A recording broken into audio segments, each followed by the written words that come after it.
Di ba?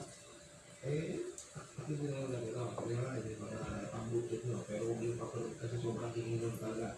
Masakit siya.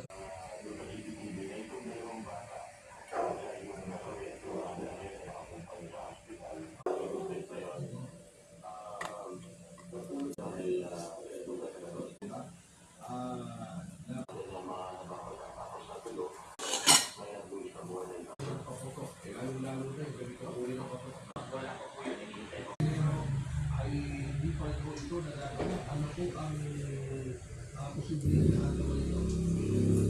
Eh, maubustin na po, hindi muli ng government, hindi pa namin paghahanda. Tatandaan po namin, hindi po tayo makapag-prescribe